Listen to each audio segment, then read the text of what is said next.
요새 트럼프가 파월 의장한테 사임해라 이렇게 압박한다는 뉴스가 많이 나오죠. 기준금리를 내리지 않는다고 사퇴하라고 압박을 하는 건데, 저처럼 계속 경제 뉴스 지켜보는 입장에서는 따분할 정도로 이런 뉴스가 많이 나오고 있습니다. 이 트럼프노믹스 핵심 중 하나는 저금리인데요. 이 저금리, 이 미국 제조업체의 기업 활동이 편해져야지 미국 경제 그리고 트럼프 지지층이 회복이 되고 살림살이가 나아지는 그런 전개가 펼쳐지겠죠. 하지만 파월은 관세로 인한 인플레이션 우려 때문에 중앙은행의 독립성을 지키면서 금리를 쉽게 내리고 있지 않습니다. 중앙은행이 독립적이어야 하는 이유는 현대 화폐 제도 때문인데요. 현대에 와서 중앙은행은 금에서 벗어났습니다. 마음대로 지폐를 발행하고 자유롭게 찍거든요. 이런 거를 바로 관리통화 제도라고 부릅니다. 이 제도는 영국 경제학자 케인스가 20세기 초에 주장한 제도이고요. 이 제도를 채택한 현대의 중앙은행들 다 경제에 맞춰가지고 알아서 돈의량, 통화량을 조절하고 있습니다. 이 중앙은행의 통화량 조절은 통화의 신뢰도 그리고 경제 안정에 매우 중요한데요. 오늘날 중앙은행은 물가 상승률 억제라는 목표를 달성해야 되죠. 이 관리 통화 제도 아래에서 중앙은행이 지나치게 돈을 많이 찍어서 물가 앙등을 만들면 안 된다. 이런 의미입니다. 통화량이 많고 적음에 따라서 물가 수준이 달라집니다. 그렇기에 중앙은행은 경제 성장에 맞춰서 적절한 통화량을 공급해야 되는 그런 과제를 떠안고 있습니다. 이 때문에 중앙은행 독립성이 중요한데요. 정치권은 속성상 선거를 앞두고 경제가 좋다 이런 모습을 연출해야 되거든요. 그러니까 중앙은행을 압박해가지고 돈을 과도하게 공급하게 유도를 합니다. 근데 이러한 경우에 이른바 인플레이션 기대 심리라는 게 강해지는데, 인플레이션 기대대로 인플레이션이 오릅니다. 물가가 오를 거다 생각하면 물가가 오르는 거예요. 이게 현실화되면 물가가 불안해지면서 이 장기적인 경제 성장이 훼손됩니다.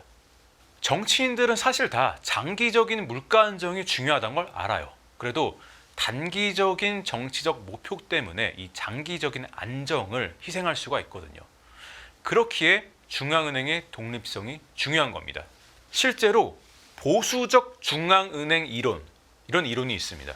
이 정부보다 중앙은행 총재가 더 보수적이어서 물가 상승을 엄청 우려하고, 그런 총재가 중앙은행을 이끌면은 그 사회가 더 나아진다는 이론인데, 이 정치권 이야기를 듣지 않는 중앙은행 총재, 이런 총재를 보는 사람들은 이 물가가 오를 거야 이런 생각을 덜 하겠죠.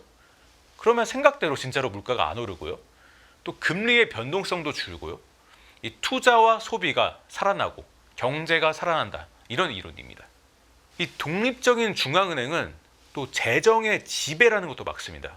재정의 지배라는 것은 정부가 재정 적자를 메우려고 중앙은행에 야 우리가 찍는 국채를 사, 돈을 찍어서 이 국채를 사 이렇게 압박을 하는 겁니다.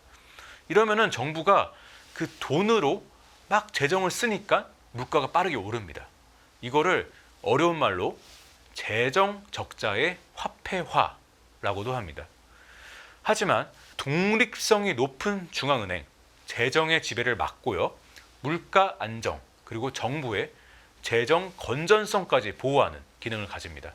중앙은행의 독립성에 반대하는 의견도 있습니다. 국민에게 설명할 책임이 없는 일부 경제 엘리트 집단이 맡으면 안 된다. 민주주의 사회에서는 이 통화 정책에 관한 책임과 권한이 우리가 뽑은 정부나 의회에 있어야 한다. 이런 논리들이 있습니다. 중앙은행 독립성 논쟁은 계속되고 있는데요. 그래도 대세는 중앙은행은 정치로부터 독립적이어야 한다. 이게 대세입니다. 왜냐하면 중앙은행이 정치로부터 독립적이지 않으면 정치권의 포퓰리즘에 휘둘리고 장기적인 물가 안정 이게 훼손될 수 있기 때문입니다. 실제로 대쪽 같은 중앙은행 총재가 독립성을 지키고 또 장기적인 관점에서 경제를 보호한 사례가 굉장히 많습니다. 1950년대와 60년대 연준 의장은 이 윌리엄 마틴이라는 사람이었는데 린든 존슨 대통령이랑 싸웠습니다.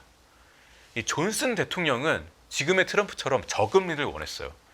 근데 마틴 의장은 미국 경제가 지금 뜨거우니까 금리를 내리면 물가가 오를 거야. 그러면서 오히려 금리를 올렸습니다. 지금 트럼프가 파월 비난하는 것처럼 존슨 대통령은 마틴을 굉장히 비난했습니다. 그래도 마틴 의장 때 미국 경제가 안정적으로 성장했거든요. 이와 반대로 중앙은행이 돈을 무차별적으로 막 발행한 그런 사례들이 있습니다. 아르헨티나는 중앙은행이 막 돈을 퍼부어서 물가 상승률이 200%를 돌파했어요. 또 터키 같은 경우는 물가가 오르는데 대통령이 금리를 더 내려 압박을 해서 금융시장이 엄청 흔들렸죠. 이런 나라들을 보면은 중앙은행은 무조건 정치 권력으로부터 독립적이어야 한다. 이렇게 우리가 생각할 수 있겠습니다. 한국에서도 사실 불과 30년 전까지는 정부에 대항해서 한국은행이 독립성 투쟁을 벌이기도 했습니다. 이 총재와 금융통화위원을 대통령이 임명하는 이런 구조라던가 또 정부 인사가 금융통화위원회 회의에 참석해가지고 자기가 할 말 하는 이런 발언권 이런 것도 다 논란이었거든요. 그래서 한국은행 노동조합에서 이 독립을 쟁취하겠다면서 한국은행 직원들이 막 구호를 외치고 정부에 투쟁했습니다. 그렇게 독립성을 좀 얻은 게 지금의 한국은행 모습이고요. 아까 독립성에 대한 논쟁이 현재 진행형이라 했는데 사실 한국에서도 마찬가지입니다. 이 수년 전부터 한국은행 금융통화위원회에 노동자나 자영업자 등을 대변하는 위원이 있어야 한다. 이런 주장이 가끔씩 나오고 있습니다. 그런데 이렇게 하느니 특정한 단체라던가 어떤 계층이나 이런 쪽에서 입김을 받으면은 중앙은행으로서의 독립성, 중립성, 전문성 이런 게 훼손될 우려가 있다. 이런 목소리도 있습니다. 하느니 실수를 하기도 했어요.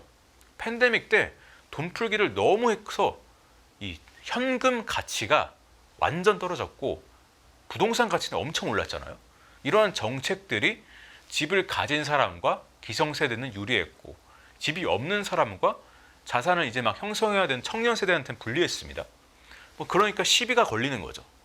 이 중앙은행 독립성 문제는 사실 명확한 답이 있지는 않습니다. 활발하게 관련 논의가 지속되고 그때그때 여론을 수렴하는 이러한 방식이 가장 최적인 것 같습니다.